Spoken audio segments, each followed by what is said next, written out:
Hello students, कैसे हैं आप सब। उम्मीद करती हूँ बहुत अच्छे होंगे। मेरा नाम है प्रियंका और आप सबका बहुत बहुत स्वागत है मैग्नेट ब्रेन्स हिंदी मीडियम पर। मैग्नेट ब्रेन्स हिंदी मीडियम पर आपको मिलते हैं 6 से 12th क्लास तक के सभी विषयों के हाई क्वालिटी कंटेंट। इसके साथ ही मैग्नेट ब्रेन्स हिंदी मीडियम आपको प्रोवाइड कराता है ना सिर्फ सीबीएसई बोर्ड बल्कि अदर स्टेट्स बोर्ड के भी फुल्ली ऑर्गेनाइज कोर्सेज, और ये सभी कोर्सेज आपको मिलते हैं बिल्कुल फ्री ऑफ कॉस्ट, मतलब कि आपको किसी भी तरह की कोई पेमेंट करने की जरूरत नहीं होती है। इसके साथ ही अगर आप हमसे ई नोट्स और ई बुक्स भी लेना चाहते हैं तो उसकी लिंक आपको डिस्क्रिप्शन बॉक्स में मिल जाएगी। तो इसी जानकारी के साथ चलिए शुरू करते हैं हमारे आज की क्लास। तो हम पढ़ रहे थे अपने विज्ञान का पाठ 2 जिसका नाम था प्राणियों में पोषण। और प्राणियों में पोषण में हम अपनी जो एनसीईआरटी बुक है उसका जो पाठ का पूरा एक्सप्लेनेशन है वो हम देख चुके थे। पाठ की हर एक एक लाइन, हर एक एक टॉपिक, क्रियाकलाप सबको हमने बहुत अच्छे से समझ लिया था, कुछ भी नहीं बचा था। उसके बाद हमने क्या किया था, उसके बाद हमने हमारा एनसीईआरटी का सॉल्यूशन भी कर लिया था, मतलब कि जो हमें अभ्यास प्रश्न दिए थे हमने वो भी कर लिए थे। उसके बाद हमने क्या देखा था, हमने देखा था एमसीक्यू, मतलब कि इस पार्ट से बनने वाले जितने भी मल्टीपल चॉइस क्वेश्चंस हैं, बहुविकल्पी प्रश्न हैं, हम उनको भी कर चुके थे। और आज हम बात किस पे करने वाले हैं, आज हम बात करने वाले हैं इस पार्ट से बनने वाले सभी इंपॉर्टेंट क्वेश्चंस की, मतलब कि आज हम करेंगे मोस्ट इंपॉर्टेंट क्वेश्चंस। तो चलिए बिना देर किए शुरू कर देते हैं। तो अगर प्रश्न 1 देखें तो प्रश्न 1 है, पेट के उन स्त्रावों का नाम बताइए जो भोजन को पचाते हैं। तो ये पूछ रहे हैं कि आपके पेट में, पेट मतलब आपके आमाशय में कौन से ऐसे पदार्थ, कौन से ऐसे तरल पदार्थ का स्त्राव होता है जिससे क्या होता है, जिससे भोजन का पाचन होता है। तो इसका उत्तर क्या हो जाएगा, इसका उत्तर है पेट की अंदरूनी परत म्यूकस, हाइड्रोक्लोरिक एसिड और पाचक रसों का स्त्राव करती है। मतलब कि हमारे जो पेट की, आमाशय की जो अंदरूनी परत होती है वो किन 3 चीजों का स्त्राव करती है, म्यूकस का, जो कि क्या करता है, उसको बचा के रखता है, मतलब एक पतली सी झिल्ली होती है, चिकनाई युक्त है ना म्यूकस जिसे हम कहते हैं। तो वो क्या करता है, वो एसिड से हमारे आमाशय की दीवारों को बचाता है एक तरह से, ठीक है। दूसरा क्या होता है, हाइड्रोक्लोरिक एसिड होता है, जो क्या करता है, जो जीवाणुओं को खत्म करता है। और पाचक रस जो होते हैं वो क्या करते हैं, भोजन को पचाने का कार्य करते हैं। तो ये सभी ऐसे पदार्थ हैं जो क्या करते हैं, जिनका स्त्राव हमारे पेट में होता रहता है और इनकी मदद से हमारा भोजन पच जाता है, ठीक है। आगे देखें प्रश्न नंबर 2, एक वयस्क मनुष्य में दांतों की कुल संख्या कितनी होती है। तो ये तो हम बहुत अच्छे से जानते हैं कि एक वयस्क मनुष्य में कितनी होती है दांतों की कुल संख्या। तो एक वयस्क मनुष्य में दांतों की कुल संख्या कितनी होगी, 32 होगी। मतलब कि एक वयस्क मनुष्य में कुल कितने दांत होते हैं, कुल 32 दांत होते हैं। बहुत ही सिंपल सा प्रश्न था। आगे देखिए, आहार नाल के उन हिस्सों के नाम बताइए जहां, तो इन्होंने हमसे ये पूछा है कि आपकी जो आहार नाल है उसके कुछ हिस्सों के हम काम बता देते हैं, आप उनके नाम बता दीजिए। तो चलिए देखिए क्या क्या है ये, बिना पचे भोजन से पानी अवशोषित होता है। तो कौन सा भाग है जो बिना पचे भोजन से क्या करता है, पानी का अवशोषण करता है। उसके बाद पचा हुआ भोजन अवशोषित होता है, इस भाग में क्या होगा, पचा हुआ जो भोजन है वो अवशोषित होगा, ठीक है। फिर एक और भाग की बात हो रही है कि वहां पर क्या होता है, भोजन का स्वाद पहचाना जाता है। आहार नाल के उस भाग में क्या होता है कि जो भी भोजन हम कर रहे हैं उसके स्वाद का पता लगाया जाता है। कौन सा ऐसा भाग है। इसके अलावा चौथे नंबर पे पूछ रहे हैं कि पित्त रस का उत्पादन होता है, कौन से भाग में पित्त रस का उत्पादन होता है। तो हमें इन चारों के उत्तर किसमें देने, हमें बताना है हमारे आहार नाल के भागों के नाम, ठीक है। तो इनके उत्तर देख लें, चलिए देख लेते हैं। तो अगर मैं बात करूं बिना पचे भोजन से पानी अवशोषित होता है, तो भाई पानी कहाँ अवशोषित होता है, पानी हो गए, कुछ खनिज लवण हो गए, उनका अवशोषण किस भाग में होता है, उनका अवशोषण बड़ी आंत में होता है, या फिर कहें तो बृहदान्त्र में होता है। उसी के बाद पचा हुआ भोजन अवशोषित होता है, तो हमको पता है जब भोजन पच जाता है तो उसका जो अवशोषण होता है, उसके स्वांगीकरण की प्रक्रिया जो होती है वो कहाँ होती है, वो होती है छोटी आंत में, मतलब कि शुद्रांत में होता है।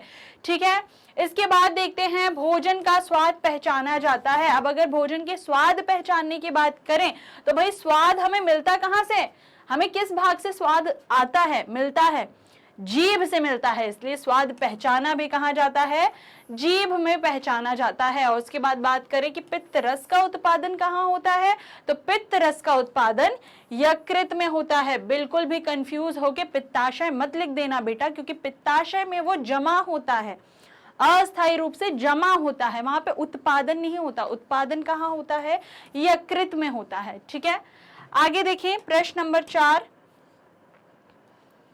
प्रश्न नंबर 4 है लार ग्रंथि का स्थान पहचाने। अब हमको ये बताना है कि हमारी आहार नाल में लार ग्रंथि का स्थान कहां पर होता है। तो चलिए देख लेते हैं। लार ग्रंथि मुख गुहा में मौजूद होती है और यह लार स्त्रावित करती है। तो लार ग्रंथि होती कहाँ है, लार ग्रंथि मौजूद होती है हमारी मुख गुहा में, मतलब हमारे मुख में। ठीक है, और इसका कार्य क्या होता है, ये क्या करती है, ये लार को स्त्रावित करती है। ठीक है, तो ये हो गया हमारे प्रश्न नंबर 4 का उत्तर। आगे देखें प्रश्न नंबर 5। प्रश्न नंबर 5 है आपकी आंखों पर पट्टी बांध दी गई। ये तो एक उस तरह का एक मतलब प्रैक्टिकल क्वेश्चन है कि आप करके देखो, क्रियाकलाप जैसा है कुछ, है ना, कि आप अपनी आंखों पर पट्टी बांध लो, या मान लीजिए कि आपकी आंखों पर पट्टी बांध दी और दो अलग अलग गिलासों में दिए गए पेय की पहचान करने के लिए कहा गया। मतलब कि ये तो एक गेम जैसा हो गया कि आंखों में पट्टी बांध दी, अब आप देख नहीं सकते और आपके सामने 2 ग्लासेस हैं और बोला कि दोनों ग्लासेस में कुछ ड्रिंक है, कुछ पीने की चीज है। अब आप उन दोनों को पीजिए, आपको पता नहीं है कि उसमें क्या है। ठीक है, अब क्या होगा, आप एक पेय को नींबू के रस के रूप में और दूसरे को करेले के रस के रूप में पहचान सकते हैं। फिर पता चलता है, और उन्होंने उत्तर भी दे दिया कि उन ग्लासेस में क्या है। आप जब पियोगे तो आप कहोगे यार एक में तो नींबू का रस है, और दूसरा करके देखोगे तो कहोगे अरे करेले का रस है। ठीक है, तो 2 में ऐसा निकल गया। अब देखो आंखों पर पट्टी बंधी होने के बावजूद आप ऐसा कैसे कर पाए।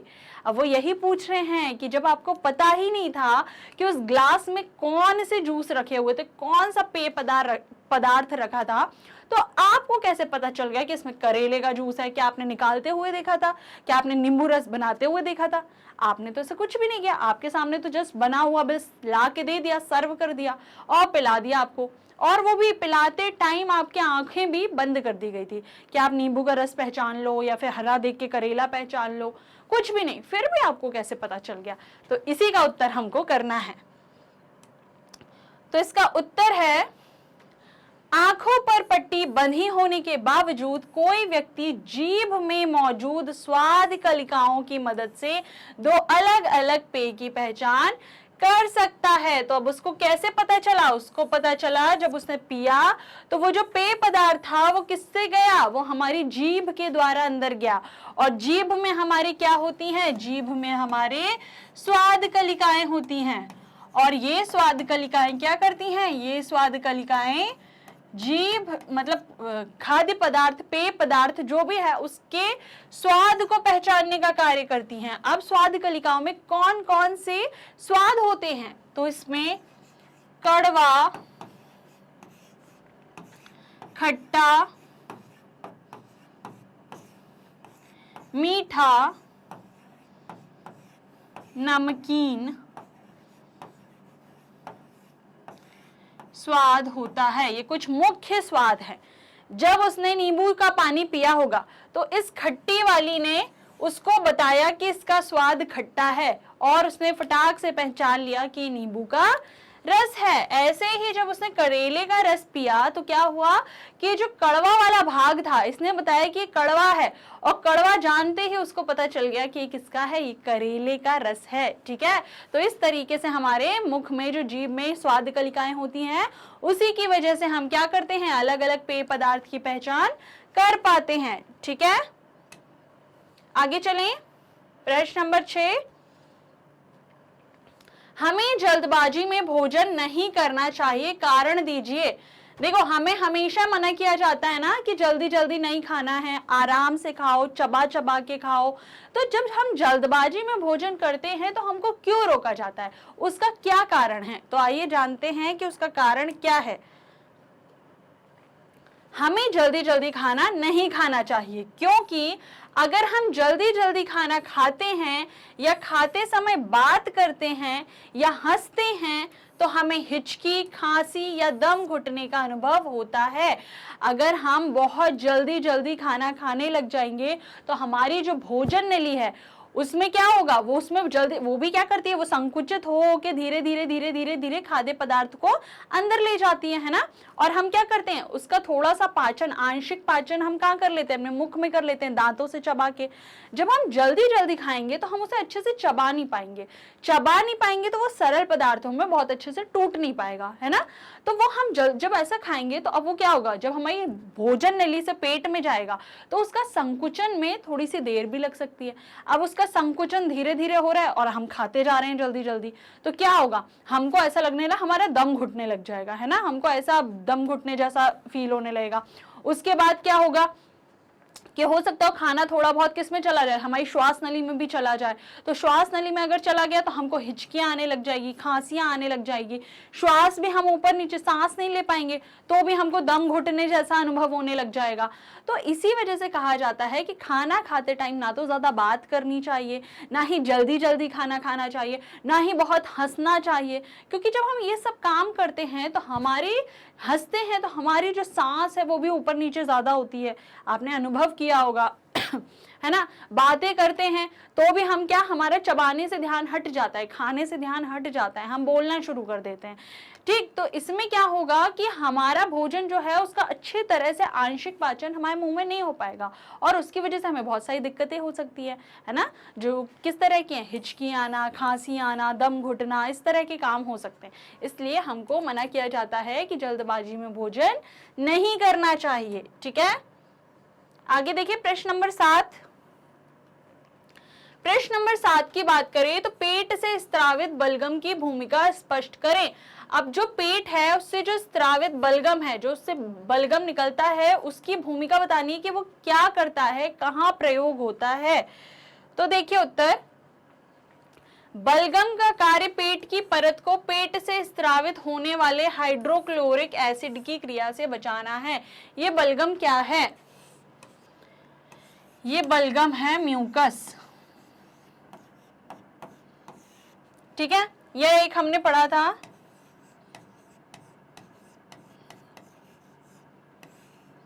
श्लेष्मा या फिर श्लेष्मल, ऐसे करके हमने पढ़ा था अपनी बुक में। तो जो बलगम होता है, जो श्लेष्मा होता है, ये क्या होता है, हमारे पेट में होता है और ये क्या करता है, ये पेट की परत, जो हमारे पेट की परत है उसके चारों तरफ फैला रहता है। ये चिकनाई युक्त रहता है, एक द्रव तरह का रहता है ना, गाढ़ा चिकना द्रव रहता है जो क्या करता है, हमारे पेट के चारों तरफ फैला रहता है। अब इससे होता क्या है कि उसमें जो हाइड्रोक्लोरिक एसिड है उसकी जो क्रिया हो रही है उससे क्या करता है, वो एक तरह का अम्ल है और वो क्या कर सकता है, हमारे पेट की जो दीवार है, हमारे पेट की जो परत है उसको क्या नुकसान पहुंचा सकता है ना। तो ये उसको क्या करता है, बचाने का कार्य करता है। ठीक है, तो यही उत्तर में लिखा है कि बलगम का कार्य पेट की परत को पेट से स्रावित होने वाले हाइड्रोक्लोरिक एसिड की क्रिया से बचाना है। ठीक है, आगे देखिए, छोटी आंत की लंबी संरचना हमारे शरीर के भीतर छोटी सी जगह में कैसे समायोजित हो जाती है।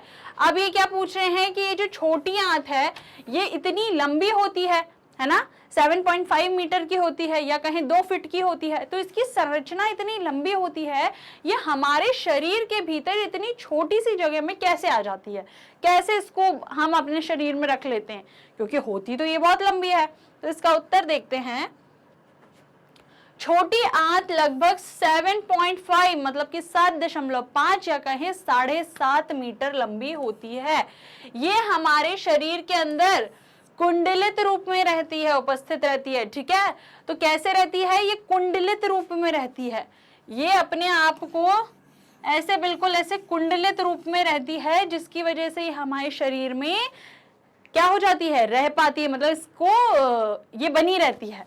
ठीक है, समायोजित हो जाती है अगर कहें तो ये क्या हो जाती है, ये छोटी सी भी जगह, अगर हमारे शरीर की बात करें तो हमारे शरीर में जो इसका भाग होता है वो तो छोटा सा होता है, क्योंकि इसके बाहर क्या आ जाती है बड़ी आंत आ जाती है।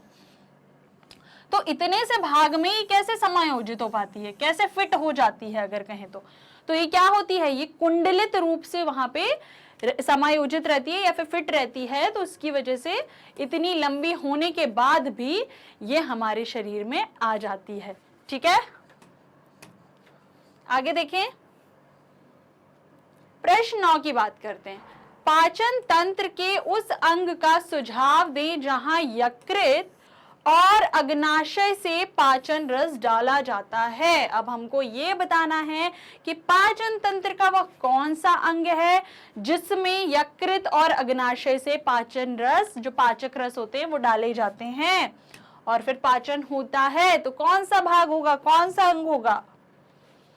यकृत और अग्नाशय से पाचक रस छोटी आंत में डाला जाता है, जो भोजन के पूर्ण पाचन और अवशोषण में मदद करता है। तो अब पाचन तंत्र में जो कौन सा भाग है, छोटी आंत जो है, छोटी आंत में क्या होता है, यकृत से और अग्नाशय से पाचक रस डाले जाते हैं, जिससे वहां पर क्या हो जाता है, भोजन का संपूर्ण पाचन हो जाता है और फिर उसके बाद उसका अवशोषण हो जाता है। ठीक है, आगे देख लें।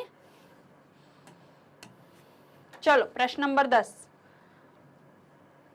प्रश्न नंबर 10 है, पाचन तंत्र के किस अंग से अपचित मल पदार्थ को बाहर निकाला जाता है? अब ये फिर से पूछ रहे हैं कि पाचन तंत्र का ऐसा कौन सा अंग है जिसमें से जो अपचित मल पदार्थ होते हैं, जो बचा हुआ अपशिष्ट पदार्थ होता है, उसको क्या किया जाता है, उसको बाहर निकाला जाता है।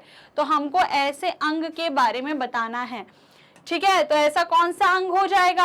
अपचित जो मल पदार्थ है वो कहाँ चले जाते हैं?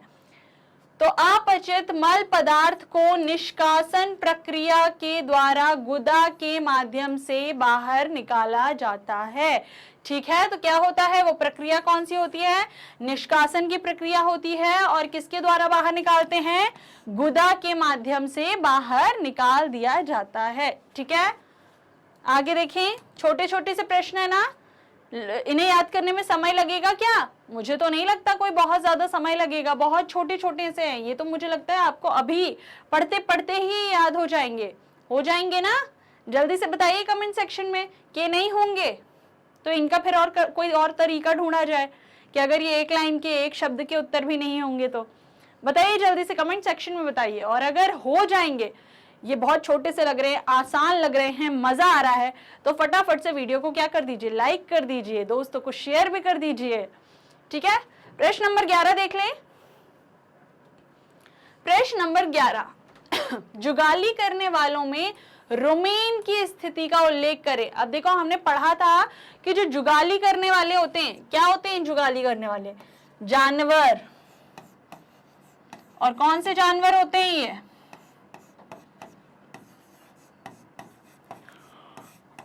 ये होते हैं घास खाने वाले जानवर। तो घास खाने वाले जो जानवर होते हैं वो क्या करते हैं? वो जुगाली करते हैं और इनके शरीर में एक और अंग होता है जिसका नाम क्या होता है? रुमेन।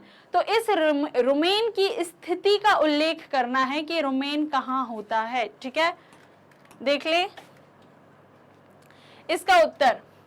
रुमेन एक थैलीनुमा संरचना है जो जुगाली करने वालों में छोटी आंत और बड़ी आंत के बीच मौजूद होता है। अब अगर हम बात कर ले रुमेन की, तो देखिए रुमेन क्या होता है? एक थैलीनुमा संरचना है, ठीक है, जिसको हम पहला आमाशय भी कहते हैं इनका।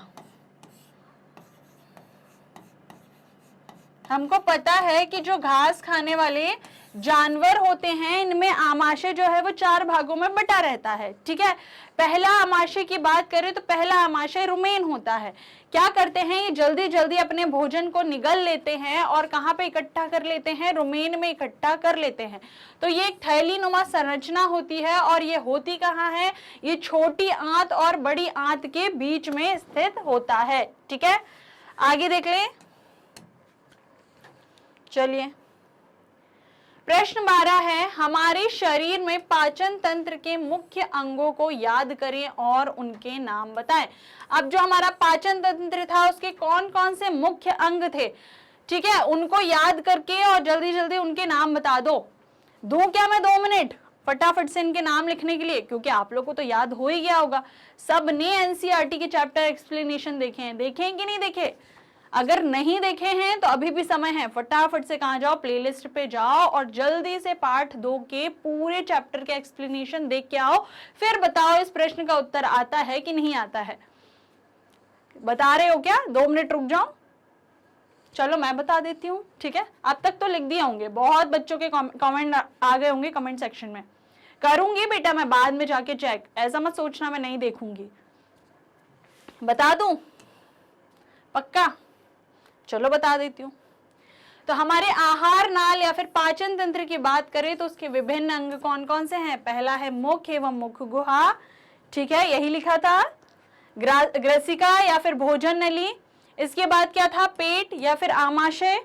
फिर छोटी आंत आ जाती है, फिर बड़ी आंत आ जाती है और फिर क्या आ जाता है? गुदा आ जाता है, ठीक है। अगर जिन बच्चों ने छोटी आंत की जगह पे यहाँ पे शुद्रांत्र लिखा होगा वो भी सही कहलाएगा, और अगर यहां पर बृहदांत्र लिखा होगा तो भी सही कहलाएगा, ठीक है। आगे चलें प्रश्न नंबर 13 की तरफ। प्रश्न नंबर 13 है, आहार नाल का संक्षेप में वर्णन करें। अब हमको हमारी आहार नाल, ये जो हमने भाग पढ़े थे, ये क्या पूरे मिला के, ये सारे अंग मिला के क्या बनाते हैं? ये एक आहार नाल का निर्माण करते हैं और उसी का हमको संक्षेप में वर्णन करना है, ठीक है। तो आहार नाल मनुष्य और जानवरों के मुंह से गुदा तक चलने वाली क्या होती है? एक नलिका होती है, ठीक है। कहां से शुरू होती है? मुख से शुरू होती है ना, मुख से शुरू होती है और कहां तक जाती है?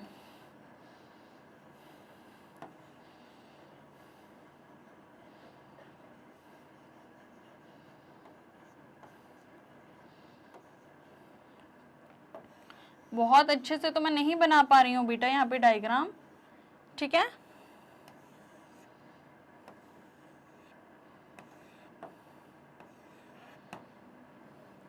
ऐसे कुछ रहती है। तो ये हमारी ग्रसिका है। ग्रसिका को हम ना बताएं, हम मुख गुहा को बता देते हैं। तो ये मान लीजिए हमारी ये मुख गुहा है, ठीक है। तो ये कहाँ से शुरू होती है? मुख गुहा से शुरू होती है और कहाँ तक जाती है? लास्ट में हमारा आ जाता है गुदा, ठीक। तो देखिए यहाँ मुख गुहा से ये एक नलिका की तरह ही कार्य करती है, ठीक है। इसे हम एक तरह की नलिका ही कहेंगे। और यहाँ पर क्या होता है? यहाँ पर भोजन का पाचन और अवशोषण होता है। तो आहार नाल क्या है? मनुष्य और जानवरों के मुंह से गुदा तक की एक क्या है? तक चलने वाली एक नलिका है, ठीक है। क्योंकि क्या हो रहा है? खाना यहाँ से पहले यहाँ जा रहा है, ये ठीक है। जैसे एक नली में क्या होता है, जब हम पानी डालते हैं तो पानी क्या होता है? अगर मान लो मेरे घर में कोई पाइप ऐसा लगा हुआ है, नली यानी पाइप, एक पाइप यहाँ था, फिर उसका रास्ता मोड़ के यहाँ कर दिया, फिर थोड़ी देर बाद उसका रास्ता ऐसा बना दिया, फिर उसे ऊपर भेज दिया, फिर ऐसे नीचे भेज दिया, फिर इधर भेज दिया और फिर ऐसे भेज दिया और फिर नीचे से ऐसे कहीं पे किसी वाटर सोर्स मतलब जल स्रोत में छोड़ दिया। अब मैं यहाँ से पानी डालूंगी, मान लो यहाँ पे मेरी छत है, छत का पानी आ रहा है। अब वो कैसे जाएगा? पहले यहाँ जाएगा, ब्लू कलर से दिखाऊं पानी। अब ये पानी आ रहा है, ये पानी यहाँ से जा रहा है, ठीक है। फिर वो जैसे जैसे वो नलिका बनी हुई है, ऐसी ऐसी बनी है ना नलिका, अब ये ऊपर हो गई तो ऊपर जाएगा, फिर नीचे चला जाएगा, फिर नीचे से ऊपर जाएगा, फिर नीचे से यहाँ, मतलब जैसे वो नलिका बनी हुई है उसी की तरह वो कार्य कर रहा है, उसी की तरह वो जा रहा है पानी। तो ऐसे जब हम भोजन करते हैं, अगर मैं अपने भोजन की बात करूं तो ये भोजन यहाँ था, यहाँ से ये इस नलिका के द्वारा यहाँ पहुंचा, ठीक है। इस यहाँ से फिर ये नीचे वाले इसमें पहुंचा, ठीक है, छोटी आंतों में। छोटी आंत से ये कहाँ पहुंच गया? बड़ी आंत में पहुंच गया। बड़ी आंत से ये कहाँ पहुंच गया? मल में पहुंच गया, मतलब मलाशय में पहुंच गया, है ना, मल द्वार में। तो भाई ये क्या है? ये एक नली की तरह चल रहा है ना, एक नलिका है, भोजन ऐसे ऐसे धीरे धीरे धीरे धीरे धीरे धीरे अपनी प्रक्रिया पूरी करते करते जा रहा है। तो इसलिए मैंने यहाँ पर, या हम लोग यहाँ पर क्या शब्द यूज करते हैं, हम यहाँ पर नलिका शब्द यूज करेंगे, ठीक है। और यहाँ पर होता क्या है, यहाँ पर भोजन का पाचन और उसका अवशोषण हो जाता है, ठीक है। आगे देखें, बड़ा कचरा हो गया है ना, लो साफ कर दिया, स्क्रीनशॉट भी ले सकते हो आप। आगे चलें प्रश्न नंबर 14 पे। प्रश्न 14 है, आमाशय का आकार लिखिए। भाई बता दीजिए कि आमाशय का आकार कैसा होता है। तो ये बहुत ही आसान सा उत्तर है कि आमाशय का आकार चपटा व जे आकार का होता है, ठीक है। कैसा होता है आमाशय का आकार, कुछ जे आकार का होता है। यहाँ पे ऐसे लगेगा जैसे जे बना हुआ है, ठीक है। दूसरी चीज ये कैसा होता है, ये चपटा होता है, फूला हुआ नहीं होता, ये चपटा होता है, ठीक है। प्रश्न नंबर 15 देखें। प्रश्न नंबर 15 है, पशुओं में पोषण को परिभाषित करें। अब हमको पशुओं में बताना है कि पोषण क्या है। चलिए उत्तर देख लेते हैं। पशुओं में पोषण बहुत महत्वपूर्ण है, ये तो हम सभी जानते हैं कि चाहे पौधे हो, चाहे पशु हो, चाहे इंसान हो, सभी में पोषण क्या है, बहुत ही महत्वपूर्ण होता है, ठीक है। पशुओं में पोषण उनके भोजन की आदतों पर निर्भर करता है। अब पशुओं के पोषण की बात करें तो उनके भोजन की आदत कैसी है, ये उस पर निर्भर करता है, वो किस प्रकार का खाना खाते हैं, ठीक है। उनमें से कुछ शाकाहारी हैं जबकि अन्य मांसाहारी हैं। तो यही हो जाएगा कि कुछ जंतु कैसे हैं, कुछ पशु कैसे हैं, कुछ पशु तो शाकाहारी हैं, पौधे, पत्ती, घास ये सब खाते हैं। वहीं कुछ की बात करें तो वो मांसाहारी हैं, वो क्या खाएंगे, कच्चा मांस खाएंगे, पकाएंगे तो नहीं ना, तो वो कैसा खाना खाएंगे, वो मांस खाएंगे। अब इसमें होता क्या है कि इन सभी की वजह से उनका पोषण कैसा होता है, थोड़ा सा भिन्न दिखाई पड़ता है। इसमें उनके शरीर की कोशिकाओं द्वारा भोजन अंतर्ग्रहण, पाचन, अवशोषण और आत्मसात करने की प्रक्रिया शामिल है। अब इसमें होता क्या है कि जब इनका पोषण होता है तो ये जिस भी प्रकार का भोजन करते हैं, कुछ प्रक्रियाएं उसमें जुड़ी होती हैं, जैसे कि अंतर्ग्रहण करना, उसका पाचन करना, अवशोषण करना और उसे आत्मसात करना, मतलब कि उसका स्वांगीकरण करना, ठीक है। इसमें भोजन के अप्रयुक्त हिस्से को हटाना भी शामिल है और साथ के साथ इनके पोषण में इनका जो अप्रयुक्त मतलब कि जो अपचा, क्या हो जाएगा, जो अनपचा मैं लिख देती हूं, या फिर अपचा जो भोजन होता है ना, जो किसके द्वारा निकल जाता है, मल के द्वारा निकल जाता है। तो ये इसको शरीर से बाहर निकालने की भी क्रिया जो है वो भी शामिल होती है, ठीक है। तो ये क्या हो गया, पशुओं में पोषण, समझ आ गया। चलिए प्रश्न नंबर 16 पे। चलिए प्रश्न नंबर 16 है हमारा, दस्त क्या है, जिसे हम क्या कहते हैं, जिसे हम कहते हैं लूज मोशन, है ना। तो ये यही पूछ रहे हैं कि क्या है, कौन सी स्थिति है जिसको हम ऐसा कहते हैं। तो चलिए देखते हैं। जब पचे हुए भोजन से अतिरिक्त पानी पुनः अवशोषित नहीं होता है तो यह मल के माध्यम से बाहर निकल जाता है। अब होता क्या है कि जो भोजन पच चुका है, ठीक है, और उसमें से जो अतिरिक्त पानी है, हमारे भोजन में क्या होता है, हम भोजन के द्वारा क्या करते हैं हम बहुत सारा पानी भी ले लेते हैं, है ना, क्योंकि हमारे भोजन में क्या होता है, पानी मिला रहता है। तो उससे क्या होता है, उससे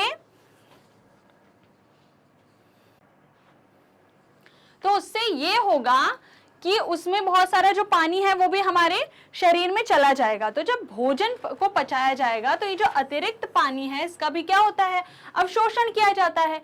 लेकिन जब इसका अवशोषण नहीं होता है तो ये क्या होने लगता है, ये मल के माध्यम से शरीर से बाहर निकल जाता है, जो ढीला और पानी जैसा होता है। अब जब पानी किसी चीज में मिक्स हो जाएगा तो वो चीज कैसी हो जाएगी, बिल्कुल पानी जैसी ही हो जाएगी।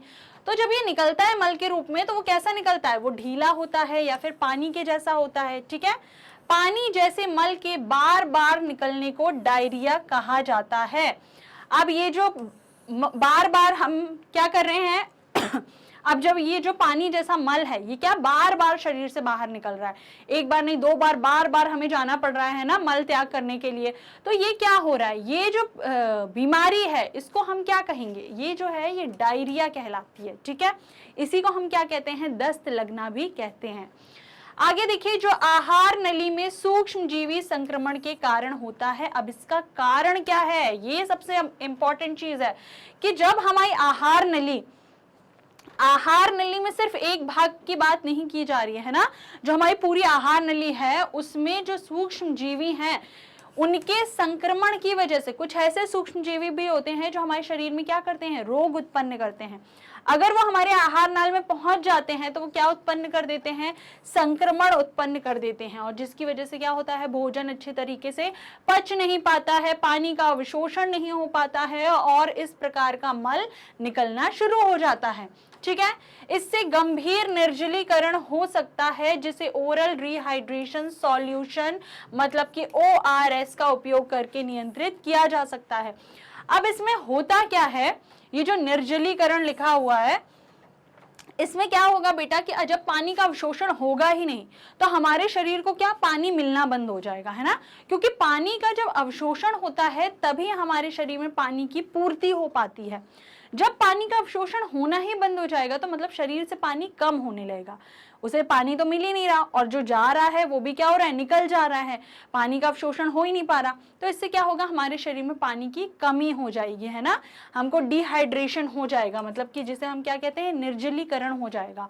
अब इस निर्जलीकरण को से बचने के लिए, मतलब कि इसको, ये जो बार बार मल जा रहा है हमारा पानी जैसा, इसको रोकने के लिए क्या किया जाता है, तो एक पाउडर होता है जिसको क्या कहा जाता है, ORS कहा जाता है, जिसका फुल फॉर्म क्या होता है, ओरल रिहाइड्रेशन सॉल्यूशन। बिना किसी दवाई दिए, बॉटल दिए, इन सब के बिना आपको ओरली अगर रिहाइड्रेट करने का जो सॉल्यूशन होता है, जो विलयन होता है, घोल होता है, वो कहलाता है ORS। अब इसमें क्या होता है, इसमें इसे आपको पानी में डाल के दिया जाता है घोल के, और ये समय समय पर थोड़ी थोड़ी देर में पिलाया जाता है, जिससे क्या होता है, उससे पानी का अवशोषण होता है और जो इस तरह का मल है ये क्या हो जाता है, रुक जाता है, ठीक है।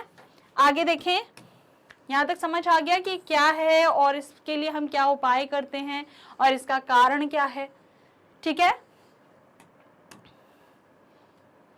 आगे है तारा मछली में पोषण की व्याख्या करें। क्या है तारा मछली, तारा मछली मतलब बेटा, तारा मतलब स्टार, तो हमने अपनी बुक में पढ़ा था ना स्टार फिश,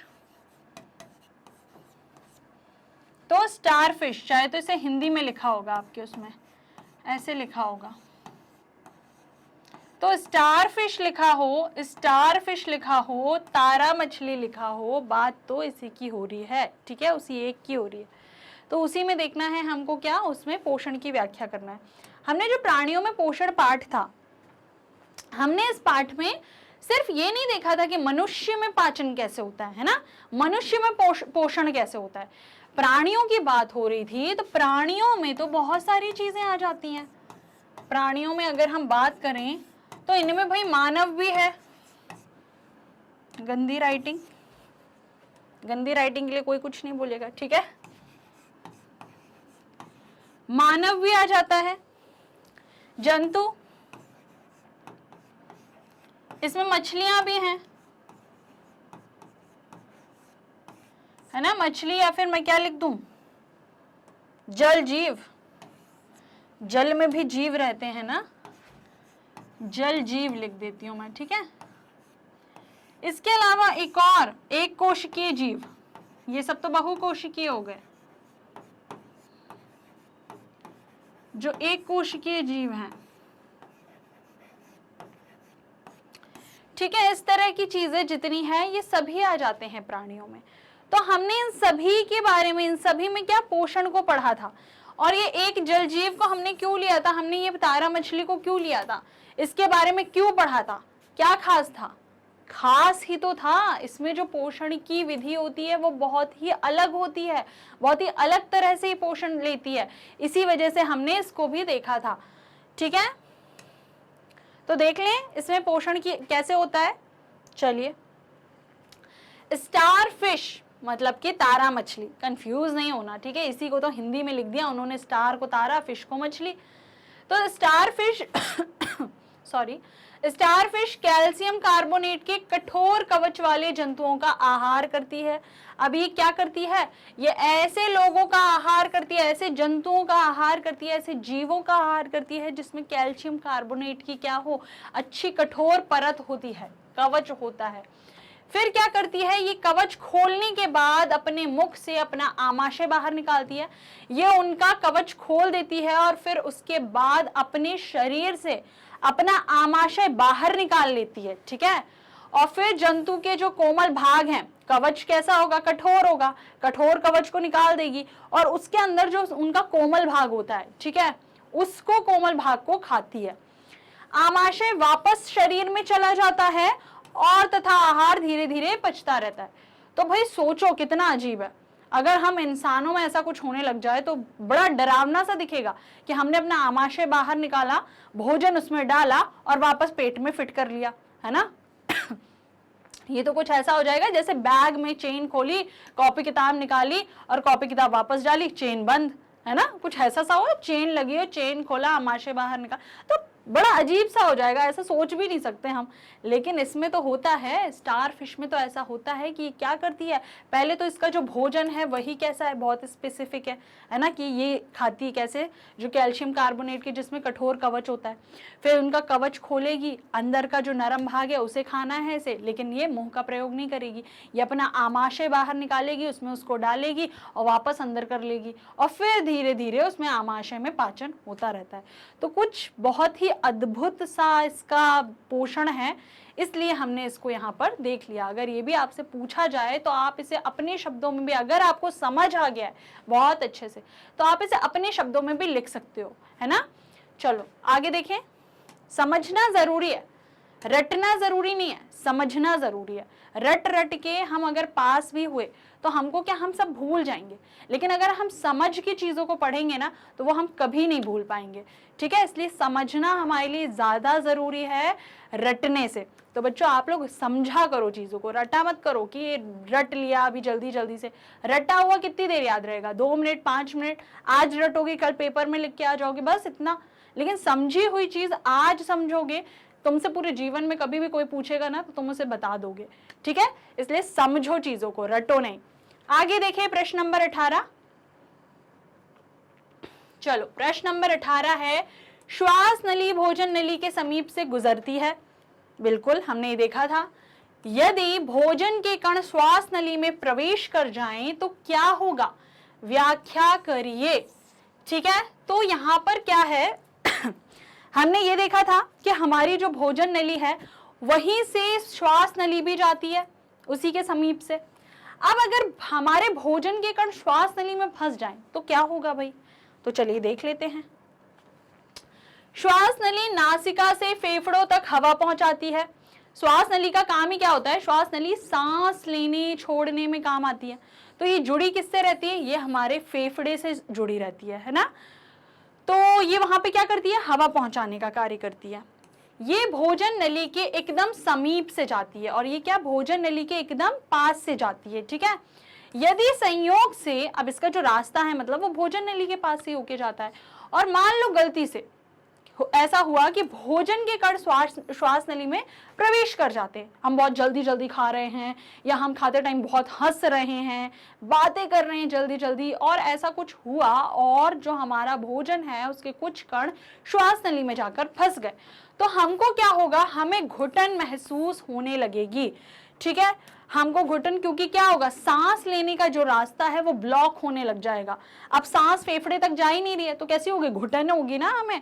अभी थोड़ी देर के लिए नाक बंद करके देखो अपनी, मुंह भी बंद रहने देना, लेकिन ऐसे चीटिंग नहीं होनी चाहिए कि मुंह भी खोल लिया मैंने बोला तो। मुंह बंद रखो और नाक दबा लो अपनी, बंद कर लो, कुछ देर तक ऐसे करके देखो, घुटन हो रही है कि नहीं।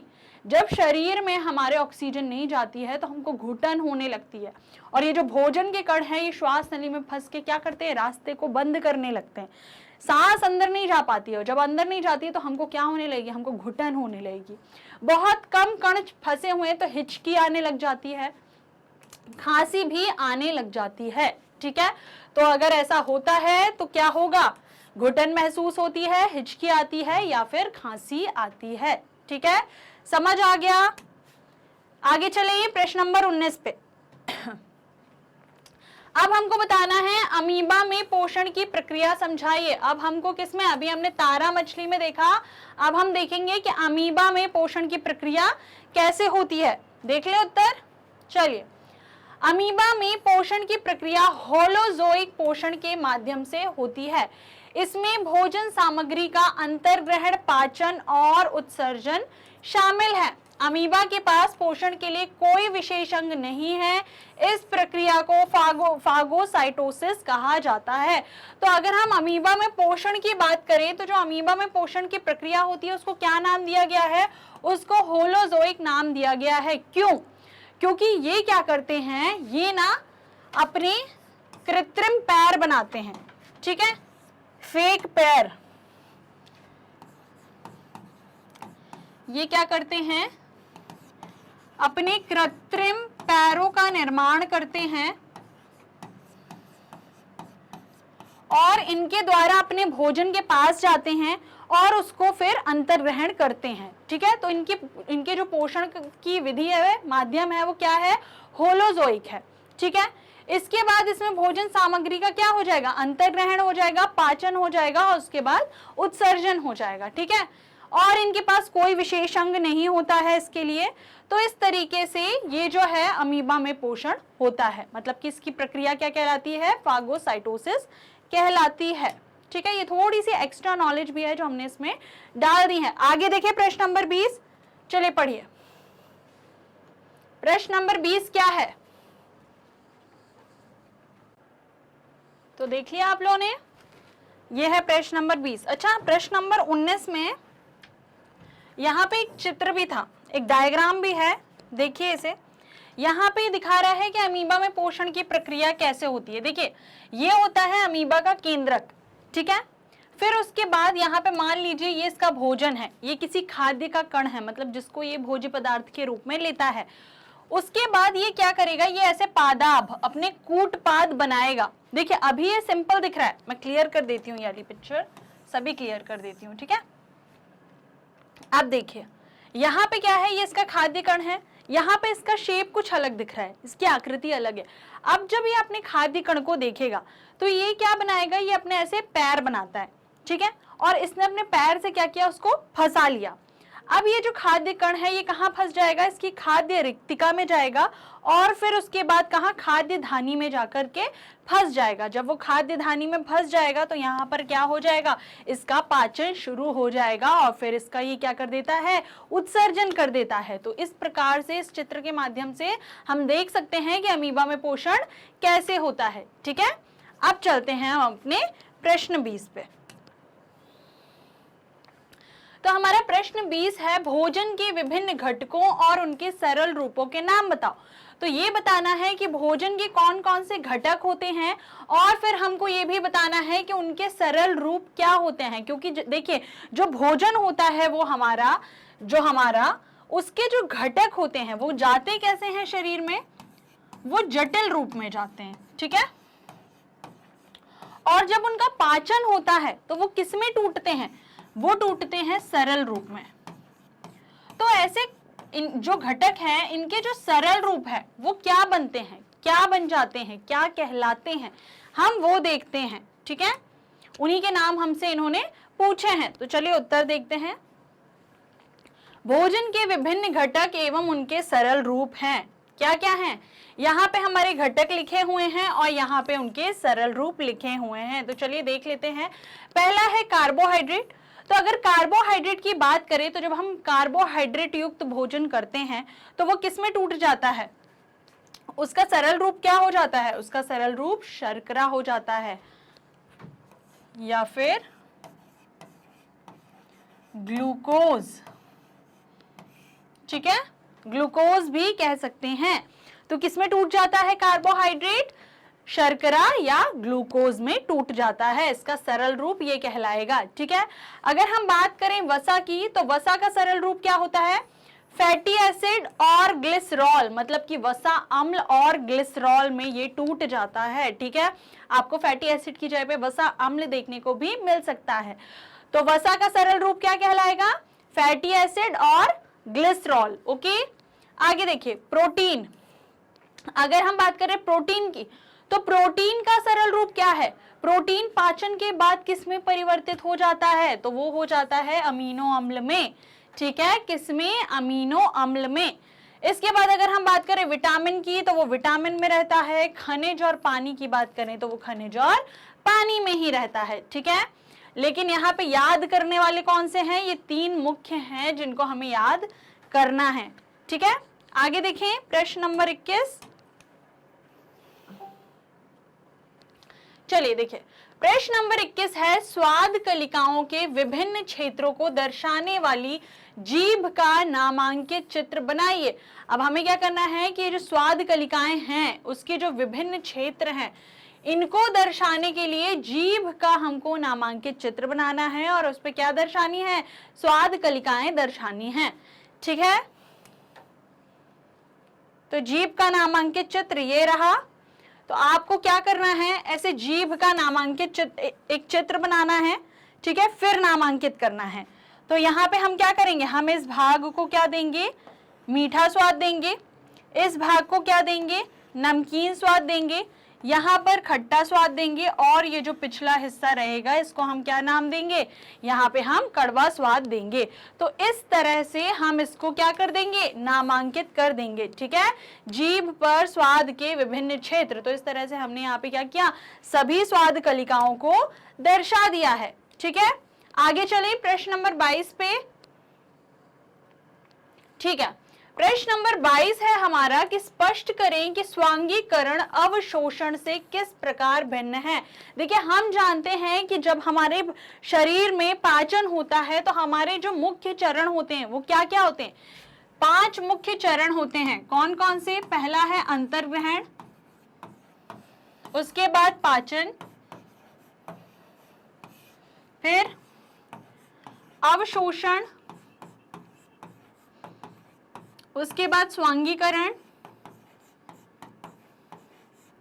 और अंत में क्या होता है? अंत में है निष्कासन, ठीक है। तो ये कुछ 5 मुख्य चरण होते हैं। अब ये यहाँ पर पूछ रहे हैं कि जो स्वांगीकरण है, ये वाली जो प्रक्रिया है ये अवशोषण से कैसे भिन्न है? अवशोषण और स्वांगीकरण में क्या अंतर है? ये दोनों एक दूसरे से भिन्न कैसे हैं? तो चलिए उत्तर देखते हैं। वह प्रक्रिया जिसके द्वारा पचे हुए भोजन से पोषक तत्व शरीर द्वारा अवशोषित किए जाते हैं अवशोषण कहलाती है। अब अगर हम बात कर लें अवशोषण प्रक्रिया की, तो इसमें क्या होता है? इसमें होता यह है कि जो भी भोजन हमने किया है जब वो पच जाता है तो उसके जितने भी पोषक तत्व होते हैं उसे कौन? हमारा शरीर क्या कर लेता है? अवशोषित कर लेता है। और यही प्रक्रिया को हम क्या कह देते हैं? इसको ही हम अवशोषण कह देते हैं।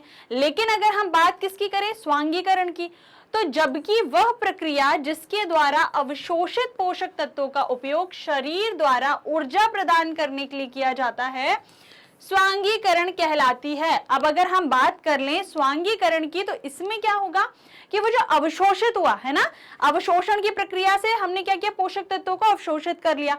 अब उसी अवशोषित तत्वों का, उसी अवशोषित पोषक तत्वों का प्रयोग कहाँ हो रहा है?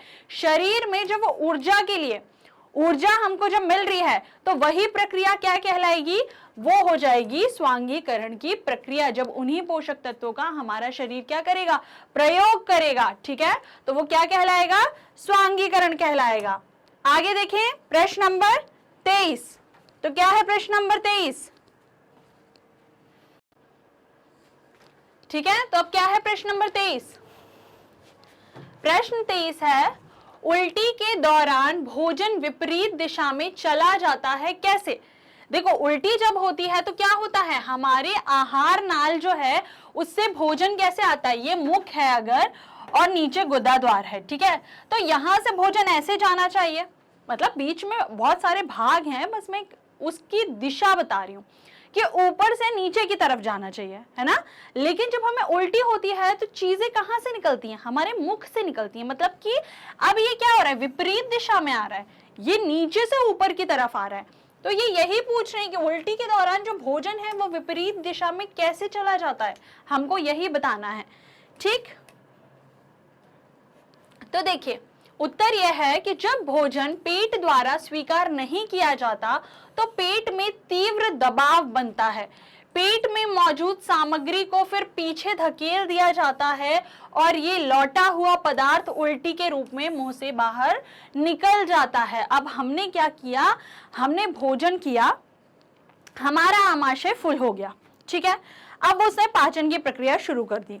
अब हमने उसे और बहुत सारा भोजन दे दिया और देते ही चले जा रहे हैं, देते ही चले जा रहे हैं। अब क्या है कि वो स्वीकार करना बंद कर देगा, वो अपने अंदर उतना ही भोजन रख सकता है जितने का वो क्या करेगा, पाचन कर सकता है, ठीक है।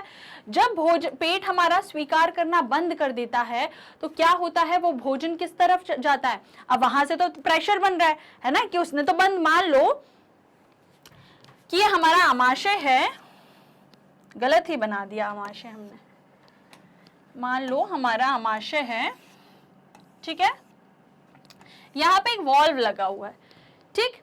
अब ये वॉल्व अभी खुला हुआ है तो भोजन अंदर आ रहा है, अब इसने ये वॉल्व को क्या कर दिया, बंद कर दिया, क्योंकि अब ये स्वीकार नहीं करेगा, इससे ज्यादा भोजन नहीं लेगा। अब ये जो हमारी ग्रसिका थी, इससे ये जो भोजन आ रहा था यहाँ पे आके रुक गया, अब जितना आता जा रहा है इकट्ठा होता जा रहा है, इकट्ठा होता जा रहा है ना। अब क्या बनेगा, यहाँ पे प्रेशर बनने लगेगा, दबाव पड़ने लगेगा, और वो पूरा भोजन कहाँ आएगा, वो अधपचा भोजन जो पचा भी नहीं रहता, आंशिक रूप से हमारे मुंह में पचा रहता है, वो दबाव की वजह से कहाँ, विपरीत दिशा में चलना शुरू कर देगा, ठीक है, और उसको क्या करेगा, ये पीछे की तरफ धकेल देगा, और इसी वजह से ये क्या होगा, ये जो लौटा हुआ पदार्थ होता है ये कैसे आता है, उल्टी के रूप में हमारे शरीर से बाहर आ जाता है ना, क्योंकि उल्टी दिशा में चलता है, हो सकता है इसीलिए इसका नाम क्या हो गया, उल्टी हो गया, ठीक। तो ये हमारे मुख से, हमारे मुंह से बाहर निकल जाता है। तो उल्टी कैसे हो जाती है, हमको उल्टी होने की वजह ये सारी हैं, ठीक है, समझ आ गया। देखो चित्र के माध्यम से भी समझा देती हूँ मैं, कि अगर आपको ऐसे शब्दों में नहीं समझ आ रहा तो भाई चित्र में भी समझ लो कि कैसे क्या होते है, कैसे प्रक्रिया होती है ना।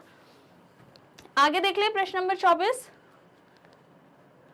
चलो प्रश्न नंबर 24 है, पाचन तंत्र से जुड़ी विभिन्न ग्रंथियों और पाचन में उनकी भूमिका पर चर्चा करें। अब हमको बताना यह है कि जो पाचन तंत्र है उसमें जो भी विभिन्न ग्रंथियों का हम प्रयोग करते हैं वो, और उनकी पाचन में क्या भूमिका है, हमें बस यही बताना है यहाँ पे। तो पहले तो मुझे जल्दी जल्दी से बताओ कि पाचन तंत्र से जुड़ी कौन कौन सी ग्रंथियां हैं। 2 मिनट का टाइम दे रही हूँ, जल्दी से कमेंट सेक्शन में बताओ मुझे कि कौन कौन सी ग्रंथियां हैं, क्योंकि बेटा ये हमने इतनी बार पढ़ लिया है ना, इतनी बार पढ़ लिया है कि अगर आप ये वीडियो बैठे बैठे देख भी रहे होंगे, ये पूरा लेक्चर देख रहे होंगे, आपके घर में कोई छोटा बच्चा भी होगा, उसने अगर सुन लिया होगा तो उसको भी याद हो गया होगा। आप पूछ के देख लो अगर आपने देखा है तो, ठीक है। तो ये ग्रंथियां मुझे जल्दी से बताओ आप कमेंट सेक्शन में, कितने बच्चे कमेंट कर रहे हैं, जल्दी बताओ। सबके कमेंट चेक करूंगी मैं, रुक जाओ, एक एक कमेंट चेक करने वाली हूं। तो कौन कौन सी ग्रंथियां हैं, जल्दी बताइए। देखो पाचक ग्रंथि, लार ग्रंथियां हैं, उसके अलावा और यही लिखा क्या आप लोगों ने, किसी का कोई सा छूटा तो नहीं था, यही थी, तो वेरी गुड, जिसने लिखा है उसके लिए वेरी गुड। आगे उत्तर देख लेते हैं। देखो पाचन तंत्र से जुड़ी विभिन्न ग्रंथियां और पाचन में उनकी भूमिका इस प्रकार है। अब हम पहले बात कर लेते हैं लार ग्रंथि की। तो लार ग्रंथि जो है वो हमारे मुंह में होती है और ये करती क्या है, ये स्टार्च का पाचन करती है, मतलब कि स्टार्च का पाचन करके स्टार्च को किस में तोड़ देती है, अभी तो देखा था अपन ने, किसमें, ग्लूकोज बोलें या फिर शर्करा बोलें, ठीक है। तो लार ग्रंथि क्या करती है, ये मुंह में स्टार्च का पाचन करती है। इसके बाद अगर हम दूसरी ग्रंथि पे आ जाएं तो वो है हमारी यकृत। यकृत क्या करती है, यकृत से होता यह है कि पित्त रस स्त्रावित होता है, और ये जो पित्त रस है ये किसका पाचन करता है, ये वसा का पाचन करता है। जब ये वसा का पाचन करेगा तो ये वसा को किस में तोड़ेगा, बेटा बहुत बार पढ़ लिया है हमने, ये फैटी एसिड एवं ग्लिसरॉल, है ना, इसमें परिवर्तित कर देगा, ठीक है। ये इसका सरल रूप है। अब हम बात कर ले अग्नाशय की, तीसरी ग्रंथि। तो अग्नाशय से क्या निकलता है, अग्नाशय से अग्नाशयिक रस स्त्रावित होता है जो कार्बोहाइड्रेट, वसा और प्रोटीन पर कार्य करता है। तो अगर हम अग्नाशयिक रस की बात करें तो ये कार्बोहाइड्रेट पे भी कार्य करता है, वसा पे भी करता है, प्रोटीन पे भी कार्य करता है, और इन सभी को क्या करता है, सरल यौगिकों में बदल देता है।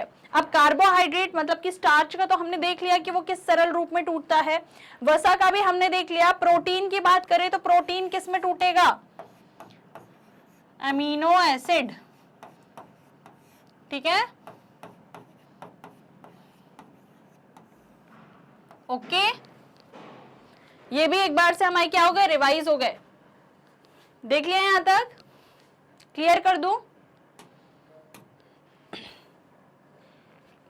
प्रश्न नंबर 25, प्रश्न नंबर 25 है दूध के दांत और स्थायी दांत में अंतर लिखिए। हमने पढ़ा था अपने पाठ में कि दूध के दांत क्या होते हैं, स्थायी दांत क्या होते हैं, और दोनों को बहुत अच्छे से देखा था। तो अब बस हमको उनमें क्या बता देना है, उनमें फटाफट से अंतर बता देना है। कोई बड़ी बात है क्या, बिल्कुल नहीं है, बहुत छोटी सी बात है, क्योंकि हमने इतने अच्छे से पढ़ा हुआ है तो हम जल्दी जल्दी बता देंगे, है ना। तो चलो देख लो, दूध के दांत और स्थायी दांत में अंतर होता है। क्या अंतर होता है, एक साइड हम बनाएंगे दूध के दांत का बॉक्स, एक साइड हम बनाएंगे स्थायी दांत का बॉक्स। दूध के दांत में होगा ये शेषवावस्था के दौरान बढ़ते हैं। अब दूध के दांत की बात करें तो ये कब आते हैं हमारे शरीर में, जब हमारी शैशवावस्था मतलब कि जब हम बच्चे होते हैं, यानी जब बच्चा छोटा होता है उस समय पे हमारे मुंह में आते हैं, ठीक है। अगर हम स्थायी दांत की बात करें तो ये किस उम्र में आते हैं, ये 6 से 8 वर्ष की आयु में बढ़ते हैं, ये तब आ जाते हैं और तब फिर ये बढ़ना शुरू करते हैं। अगर हम दूध के दांत की बात करें तो इन्हें अस्थायी दांत भी कहा जाता है। दूध के दांत को स्थायी दांत नहीं कहते। देखिए स्थायी दांत तो ये हो गए ना, तो इसी का उल्टा उसको हम क्या बोल देंगे, उसको हम कह देंगे अस्थायी दांत, ठीक है। क्यों कहते हैं ऐसा, क्योंकि ये 6 से 8 वर्ष की आयु में क्या हो जाते हैं, नष्ट हो जाते हैं, या फिर हम ये कह दें कि ये टूट जाते हैं, ठीक है, टूट जाते हैं। ये 6 से 8 वर्ष की आयु में क्या हो जाते हैं, ये टूट जाते हैं, ठीक है। बुढ़ापे तक ये हमारे शरीर में रहते हैं। वहीं अगर हम स्थायी दांत की बात करें तो अगर हमारे साथ किसी तरह का कोई एक्सीडेंट नहीं होता है या हमारे दांत कमजोर नहीं होते हैं तो बुढ़ापे तक हमारे शरीर में स्थायी दांत बने रहते हैं, ठीक है। जब बुढ़ापे में हमारा शरीर कमजोर होने लग जाता है तब फिर दांत भी कमजोर होके टूटने लगते हैं या गिरने लगते हैं। दूध के दांत में देखिए इन्हें स्थायी दांतों से बदला जा सकता है। मतलब कि अगर दूध के दांत की बात करें तो ये अगर एक बार टूट भी जाते हैं तो डरने की जरूरत नहीं है। क्यों, क्योंकि इसके बाद क्या आएंगे, इसके बाद आएंगे हमारे स्थायी दांत। तो स्थायी दांत के साथ ये बदल सकते हैं। वहीं अगर हम स्थायी दांत की बात करें तो यदि ये दांत गिर जाएं तो उनकी जगह पर नए दांत नहीं आते हैं। मतलब कि स्थायी दांत को आप किसी भी दांतों के साथ नहीं बदल सकते। क्यों, क्योंकि अगर स्थायी दांत एक बार टूट गए तो फिर ये दोबारा आपके मुंह में नहीं आएंगे, ठीक है। तो ये क्या हो गए, ये हमारे दूध के दांत और स्थायी दांत के अंतर हो गए। आगे देखिए प्रश्न नंबर 26। तो प्रश्न नंबर 26 है हमारा कि पाचन में बड़ी आंत का क्या कार्य है। हमने बाकी सभी भागों के तो काम पढ़े हैं, जाने हैं, लेकिन अब यहाँ पे हमसे पूछ रहे हैं कि बता दीजिए कि बड़ी आंत का कार्य क्या होता है। तो चलिए बड़ी आंत का कार्य बता देते हैं। बड़ी आंत क्या करती है, बड़ी आंत बिना अवशोषित और अपचे भोजन से सारा अतिरिक्त पानी पुनः अवशोषित कर लेती है।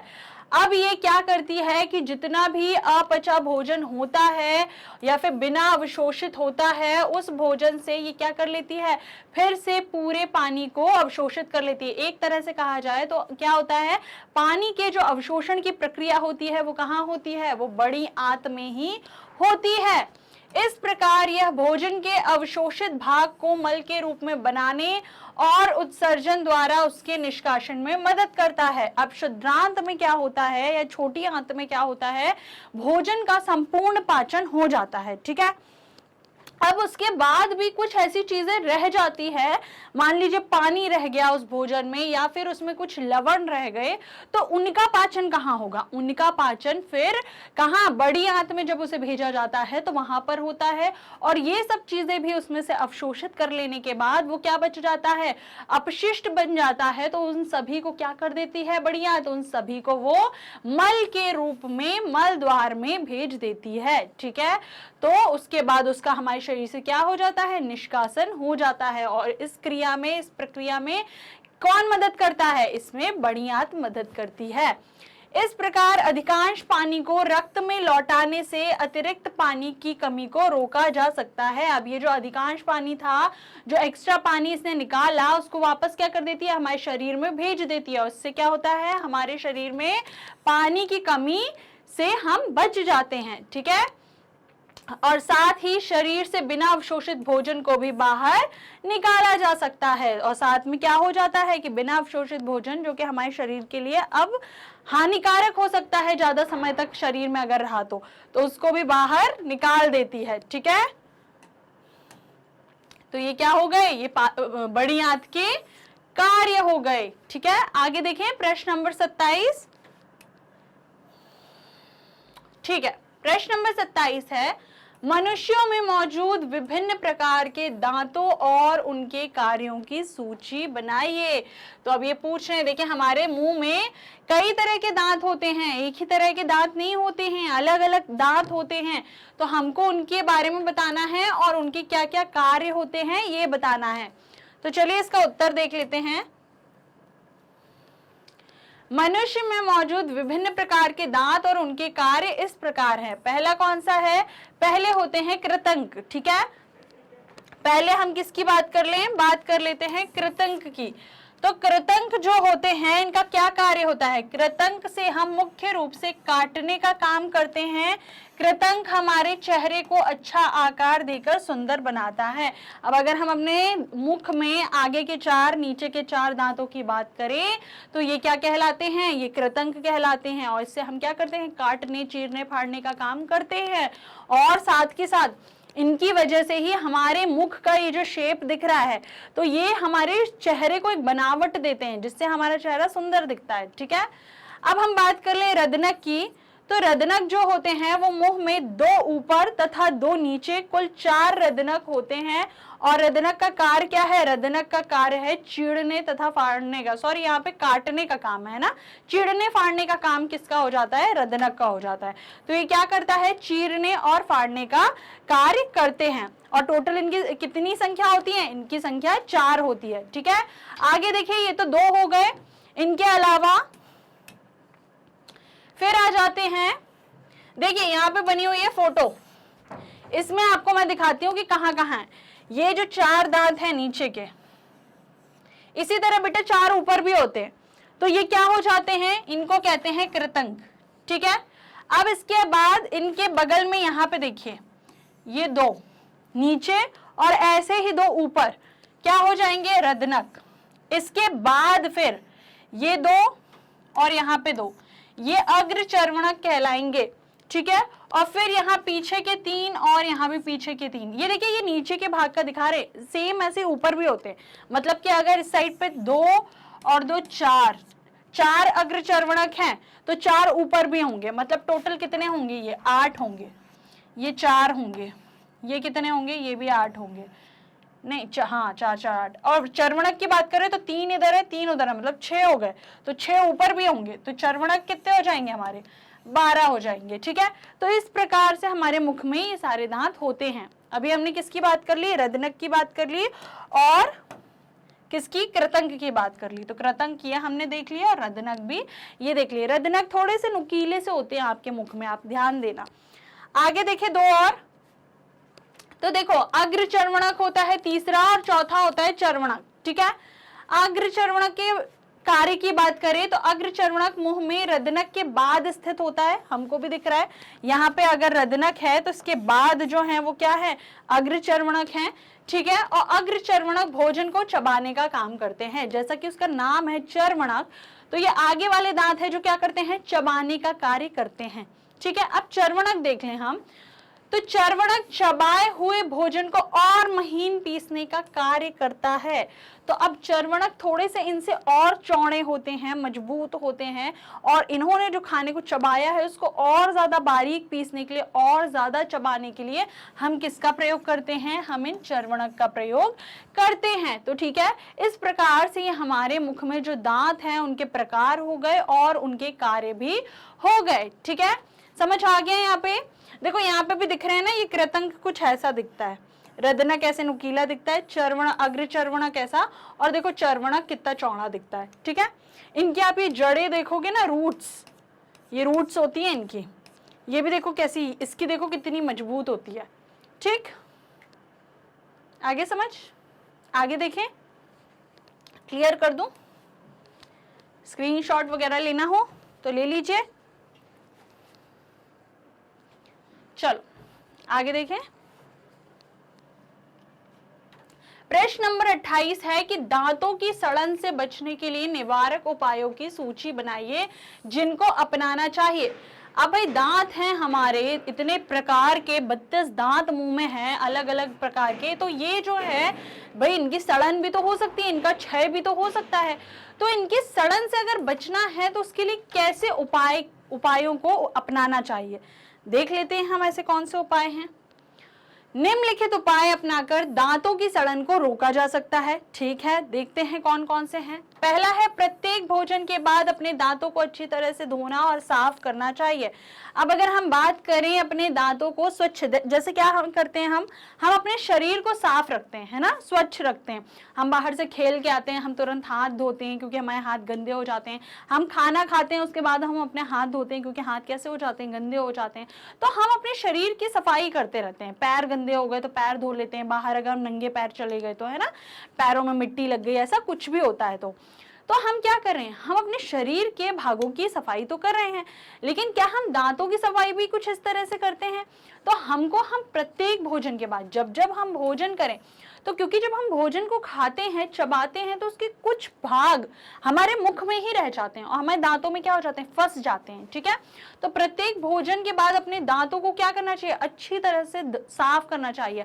देखिए, सुबह तो आप ब्रश करते हैं, रात के खाने के बाद भी एक बार ब्रश करना चाहिए, और मान लो आप दोपहर में भी खाना खा रहे हो तो उसके बाद आपको अच्छे से क्या करना चाहिए? कुल्ला करना चाहिए, पानी से अच्छे से कुल्ला करेंगे तो क्या होगा? जो आपके दांत हैं वो क्या हो जाएंगे? साफ हो जाएंगे, बिल्कुल, है ना, वो जो छोटे छोटे कण फंसे हुए हैं वो सब निकल जाएंगे। हमें अपने दांतों को दातून या ब्रश की सहायता से दिन में 2 बार साफ करना चाहिए। सुबह तो हम करते ही हैं, रात में भी करना चाहिए। गंदी उंगलियां या बिना धुली वस्तुओं को मुंह में डालने से बचना चाहिए। अब क्या है कि गंदी उंगलियां आप डालेंगे या फिर बिना धुली हुई वस्तुएं अपने मुंह में डालेंगे तो इससे क्या होगा? कुछ ऐसे जीवाणु होंगे जो हमारे दांतों को क्या क्षति पहुंचा सकते हैं, नुकसान पहुंचा सकते हैं। वो हमारे मुंह में जाएंगे और दांतों में जाके बैठ जाएंगे, और फिर उसके बाद वो खाने को खाना शुरू कर देंगे, हमारे साथ साथ वो भी खाने लगेंगे। ठीक है, और फिर धीरे धीरे क्या बढ़ा देंगे? कैविटी बढ़ा देंगे। ठीक है, तो इस तरह से गंदी उंगली हो या बिना धुली वस्तुएं हैं, इनको क्या करना चाहिए? इनको मुंह में डालने से बचना चाहिए, इनको नहीं डालना चाहिए।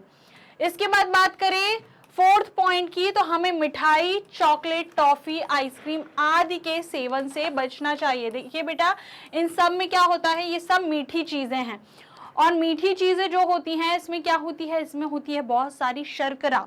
ठीक है, तो इतनी सारी शर्करा जो है वो हमारे दांत जो है वो सहन नहीं कर पाएंगे, और क्या हो जाएंगे? उनमें क्या लग जाएंगे? जीवाणु जो होते हैं, जो कीड़े लगना कहते हैं ना, तो कीड़े लग जाएंगे। ठीक है, इसके अलावा बात करें तो कोल्ड ड्रिंक के अधिक सेवन से भी बचना चाहिए। कोल्ड ड्रिंक कैसी होती है? बहुत ठंडी होती है, और इतनी ठंडे पदार्थ अगर हम अपने दांतों से डायरेक्ट लगाएंगे तो हमारे दांत कैसे हो सकते हैं? खराब हो सकते हैं। ऐसे ही सिर्फ कोल्ड ड्रिंक नहीं, बहुत गर्म चीजें भी, अगर जैसे बहुत गर्म दूध पीते हैं आप, तो बहुत गर्म दूध भी नहीं पीना चाहिए, बहुत गर्म चाय भी नहीं पीना चाहिए। तो ना तो बहुत गर्म चीजें पीनी चाहिए या खानी चाहिए आपको अपने जो दांतों को टच करती हैं, और ना ही बहुत ठंडा खाना चाहिए। इन दोनों से ही क्या होता है, हमारे दांतों को नुकसान पहुंचता है। ठीक है, तो ये कुछ उपाय हो गए। आगे देखें, प्रश्न नंबर 29, छोटी आंत में पाचन एवं अवशोषण की प्रक्रिया को समझाइए। अब हमको पता है कि हमारी जो छोटी आंत है उसमें पाचन होता है। कैसा पाचन?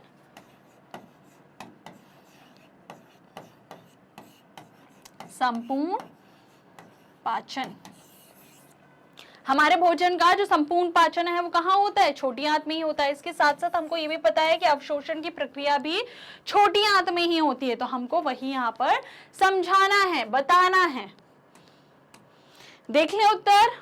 चलो, छोटी आंत में पाचन और अवशोषण की प्रक्रिया इस प्रकार है। पहला है, क्षुद्रांत एक पतली तथा कुंडलित रचना होती है। सबसे पहले तो हम ये देख लेते हैं कि होता क्या है। तो एक पतली सी ट्यूब जैसी कुंडलित क्या होती है? रचना होती है। क्षुद्रांत यकृत से पित्त रस, अग्नाशय से अग्नाशयिक रस तथा इसकी भित्ति से पाचन रस प्राप्त करता है।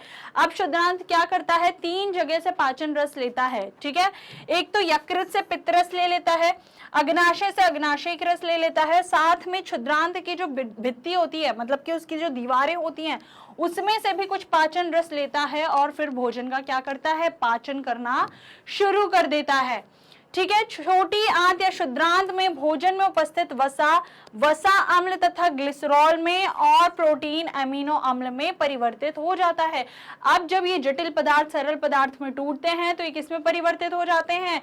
वसा अम्ल और ग्लिसरॉल में हो जाता है, और प्रोटीन की बात करें तो वो अमीनो अम्ल में परिवर्तित हो जाती है। ठीक है, आगे देखें। अब क्या होता है? भोजन के पाचन के बाद उसके पोषक तत्वों का अवशोषण छोटी आंत की आंतरिक भित्ति द्वारा होता है। अब पाचन तो हो गया, अब क्या होगा? अब होगा अवशोषण की क्रिया। तो अवशोषण की क्रिया कहाँ होगी? जो भी भोजन हमने लिया था उसके जो पोषक तत्व है, अब उसको अवशोषित किया जाएगा ना, तो वो कहाँ होगा? छोटी आंत की आंतरिक भित्ति में। ठीक है, आगे देखिए, क्षुद्रांत की आंतरिक भित्ति पर अंगुली नुमा उभरी हुई संरचनाएं होती हैं। अब क्षुद्रांत की जो आंतरिक भित्ति होती है, अंदर की दीवार होती है, उस पे कैसी उंगली के जैसी ऐसी उभरी हुई छोटी छोटी क्या होती है? संरचनाएं होती हैं। उंगली नुमा उभरी हुई ये संरचनाएं दीर्घरोम या रसांकुर कहलाती हैं, और इन संरचनाओं को हम क्या बोलते हैं? इनको हम दीर्घरोम या फिर रसांकुर कहते हैं। ठीक है, क्षुद्रांत छोटी आंत में भोजन के पाचन के बाद उसके पोषक तत्वों का अवशोषण होता है। जब क्षुद्रांत में भोजन का पाचन हो जाता है, जब अच्छी तरीके से वो पच जाता है, तो उसके बाद फिर क्या होने लग जाता है? उस भोजन के जो भी पोषक तत्व हैं उन सभी का अवशोषण शुरू हो जाता है। तो इस प्रकार से ये प्रक्रिया पूरी होती है। ओके, कोई डाउट? जरा सा भी नहीं? बहुत बढ़िया। इसी बात पे प्रश्न नंबर 30 देख लेते हैं।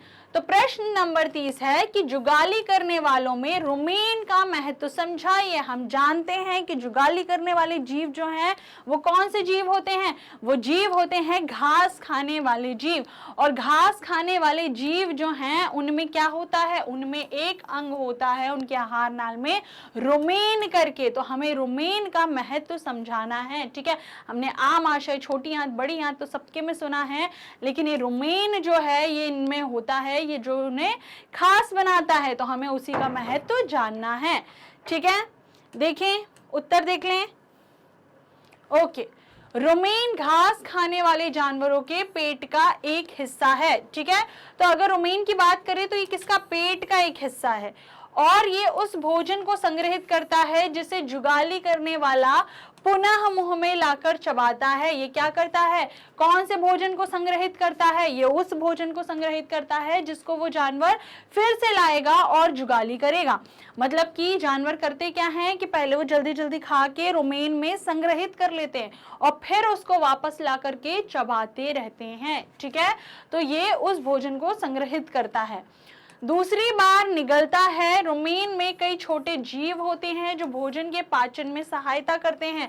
अब रुमेन में क्या होता है, यहाँ से तो ये जल्दी जल्दी चबा लेते हैं, तो वहां पे इसको आंशिक रूप से कुछ जीव होते हैं, कुछ सूक्ष्म जीव होते हैं जो क्या करते हैं, उसको तोड़ देते हैं, उसका आंशिक पाचन कर देते हैं। जैसे कि घास, जिनमें सेलुलोज की मात्रा बहुत अधिक होती है जो अन्य जानवरों द्वारा आसानी से पच नहीं पाता है। अब जैसे ये लोग खाते क्या है, ये लोग खाते हैं घास, और अगर घास की बात करें तो घास में क्या होता है, बहुत अधिक सेलुलोज होता है। सेलुलोज क्या है, ये एक प्रकार का कार्बोहाइड्रेट ही होता है, ठीक है। तो इसकी मात्रा इनके भोजन में बहुत अधिक होती है, घास में बहुत अधिक होती है। अन्य जानवरों द्वारा इसको आसानी से नहीं पचाया जा सकता। सिर्फ घास खाने वाले जानवर जिनमें रुमेन होता है, ये वही जानवर पचा सकते हैं। बाकियों की बात करें, हम इंसानों की बात करें, हम नहीं पचा सकते, ठीक है। अन्य जानवर की बात करें, वो भी नहीं पचा सकते। जुगाली या आंशिक रूप से पचा हुआ भोजन फिर आसानी से चबाने के लिए मुंह में डाला जाता है। और फिर क्या होता है, जब रुमेन में उसको टुकड़ों में तोड़ दिया जाता है, उसका पाचन कर दिया जाता है ये घास जैसी चीजों को, तो वापस से फिर इसको क्या किया जाता है, इसको मुंह में लाया जाता है, और जिससे फिर वो क्या करते हैं, वो जुगाली कर करके उसको और बारीक पीस देते हैं, और फिर वो भोजन कहाँ चला जाता है, फिर वो भोजन चला जाता है उनके आमाशय में। तो इस प्रकार से ये पूरी प्रक्रिया होती है, और इस तरह से रुमेन का बहुत महत्व होता है इनके में, इनके शरीर में, ठीक है। तो देख लिया यहां तक। तो बच्चों ये तो हो जाते हैं हमारे पार्ट 2 के सभी मोस्ट इंपॉर्टेंट क्वेश्चन। मुझको नहीं लगता कि यहाँ तक मैंने किसी भी टॉपिक को छोड़ा है। अगर आपको ऐसा लगता है या आपका कोई भी डाउट है तो मुझे कमेंट सेक्शन में जरूर बताएं, ठीक है। और अगर आपको ये वीडियो अच्छी लगी है तो वीडियो को फटाफट से क्या करना है, आपको अच्छी लगी वो तो बहुत अच्छी बात है, लेकिन साथ में अपने दोस्तों को भी भेजिए। जितना ज्यादा शेयर करेंगे उतने क्या होगा, आपके दोस्त भी पढ़ेंगे, है ना, फिर आपका थोड़ा सा कंपटीशन भी बढ़ेगा, फिर मजा भी आएगा। तो जल्दी जल्दी अपने दोस्तों को भी शेयर कर दो। अब आगे हम क्या पढ़ने वाले हैं, आगे हम पढ़ने वाले हैं हमारे पार्ट 2 का कंप्लीट चैप्टर रिवीजन। मतलब कि अब हम क्या करेंगे, हम फिर से एक बार जल्दी जल्दी से अपने पूरे चैप्टर को पढ़ लेंगे, देख लेंगे कि हमने क्या क्या चीजें पढ़ी थी, ठीक है। तो आगे आने वाली सभी वीडियो के लिए और इसी तरह के और वीडियो के लिए आपको करना क्या है, जुड़े रहना है मैग्नेट ब्रेन्स के यूट्यूब चैनल, वेबसाइट और ऐप से। मैग्नेट ब्रेन्स इंडिया का number 1 100% free online education platform. अगर आप हमसे ई नोट्स और ई बुक्स भी लेना चाहते हैं तो उसकी लिंक आपको नीचे दिए हुए डिस्क्रिप्शन बॉक्स में मिल जाएगी। हमारे पास आपके लिए कई सारे टॉप कोर्सेज हैं जो यहाँ पे आपको स्क्रीन पर दिखाई दे रहे हैं, और ये सभी टॉप कोर्सेज आपको मिलते हैं हाई क्वालिटी एजुकेशन के साथ, और साथ में ये आपको इंग्लिश और हिंदी दोनों मीडियम में मिल जाएंगे। और इन सभी टॉप कोर्सेज के लिए आपको किसी तरह का कोई पेमेंट नहीं करना पड़ता, क्योंकि ये सारे हैं फ्री ऑफ कॉस्ट, ठीक है। और अगर आप हमसे अदर सोशल मीडिया प्लेटफॉर्म पर भी जुड़ना चाहते हैं तो उसके लिए हमें फॉलो कर सकते हैं फेसबुक, इंस्टाग्राम, ट्विटर और टेलीग्राम पर भी। तो बच्चों, अगर आपको आज का वीडियो अच्छा लगा हो तो वीडियो को लाइक करें, दोस्तों को शेयर करें और चैनल को सब्सक्राइब करना ना भूलें। मिलते हैं नेक्स्ट वीडियो के साथ, तब तक के लिए बाय बाय।